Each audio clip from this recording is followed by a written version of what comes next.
Hey guys, I'm Jason Deal, Tactical Games competitor. This is going to be video one of two where I break down the gear that I use when I'm competing in the tactical games. The first one we're just going to cover like actual equipment, and the second one we're going to cover the weapon systems I use. Alright, starting from the top, working our way down. I prefer to use Oakley M Frames. I just like the way they fit my head. I prefer a frame system that has an open bridge where I can perceive my sight picture if I look diagonally across. I've had instances where I was shooting offhand. I'm a right-handed shooter, so shooting from the left side and trying to perceive my sights with my left eye, and had issues trying to pick that sight up. So I found that if I run an open bridge across the nose, it helps me. From there, moving to my ear pro, I'm a foamies person. They're cheap, they're easy. When I lose them, I've got a bag of 100 in my bag all the time, so I just pick a new set. Alright guys, working our way down, the next thing I'm going to talk about is the Rogue plate carrier. It's similar to the Javelin Concepts plate carrier in that it's a very minimalistic style piece of equipment. Straps are all thin, waistband's thin, there's elastic in the waistband so you can get it tight but you can still breathe with it on. With this plate carrier you have to use Rogue plates. They've got their Echo Vest plates and their Rogue Cast Vest plates. So either way you've got to use one of those, and when you do put it together you'll find that you come up a little bit light. You may have heard people talk about stick-on wheel weights. Put some stick-on wheel weights on there, and you'll get up to the right weight. Alright, looking a little more closely at the plate carrier. Again, here's your stick-on wheel weights. Super streamlined design, really thin, easy to wear. Velcro, super simple to use. The one thing I don't like about this plate carrier is the excess shoulder strap material. There's no extra Velcro, so they kind of turn up. So I had to use some rock tape to kind of hold them down. Otherwise, I would have had really large fabric flaps flopping up and hitting me. Spinning around to the back, here's where you get that elasticity from. As you tighten it down on yourself, we'll open it up and have a look at the plate system.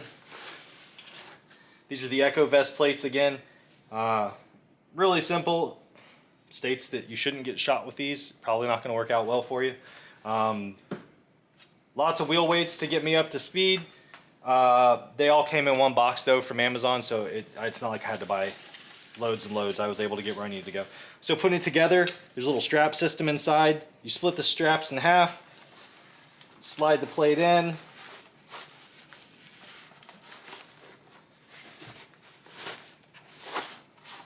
Got the top strap.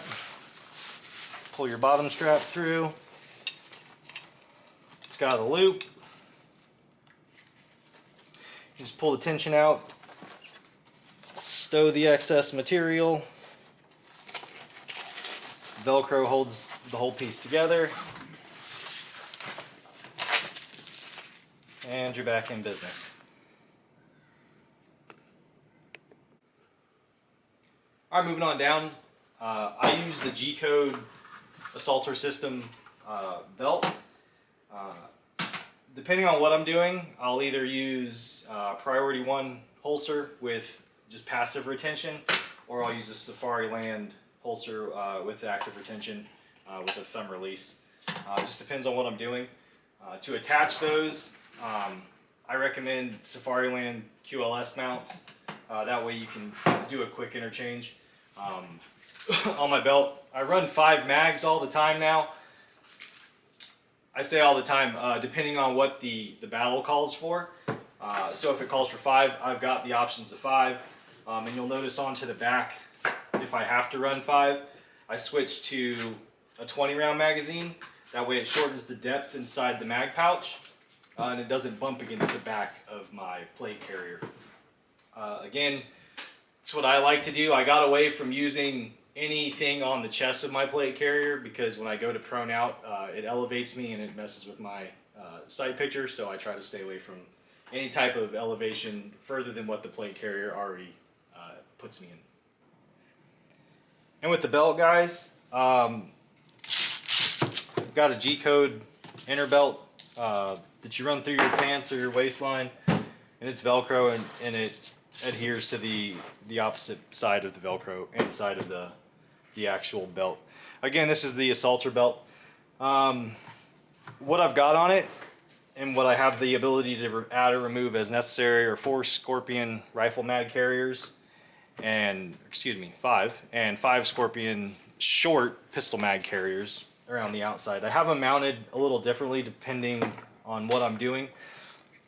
I've got a couple mounted onto the belt, and these are all individuals. I know some come in pairs. I prefer to do things individually. That way I get the most versatility out of what I'm working with.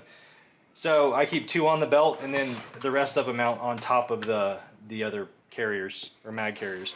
The mounts required to do that are P1 mounts. If you're going to mount on top of other pouches, use a P1 mount. You'll see those if you actually go on to G-Code's website. And to mount the pistol mags onto the belt, you need the P2 mounts, and rifle mags are the R2 mounts. Again, moving our way around, I got a couple options here for holsters. If I don't want any retention other than just a passive retention, I use a Priority 1 holster. And that's more if you're just running like a quick fun stage. You don't anticipate crawling all over the ground or being upside down for any reason. But most of the time, I run a Safari Land with the thumb retention.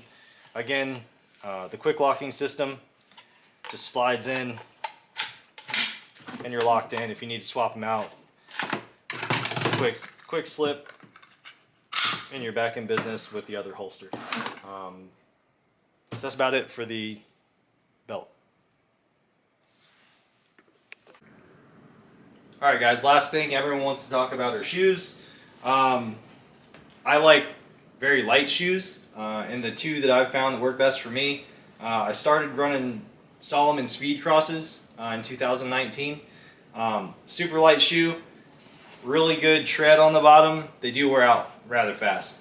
I talked to Jared at Meridian this year and got turned on to the Ultras, so I now also run the Lone Peak 5 by Ultra. Also a very light shoe, good grip pattern, also wears out really fast.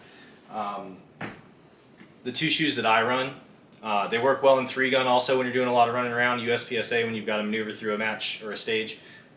Just a good all-around shoe when you're out competing. Alright, well I hope you guys appreciated checking out how I run a match at the tactical games and what I wear. If it helped, great. If it hurt, sorry I wasted your 3 minutes of life. Again, if you guys have any questions, feel free to shoot me a message and I'll try to do my best to answer them.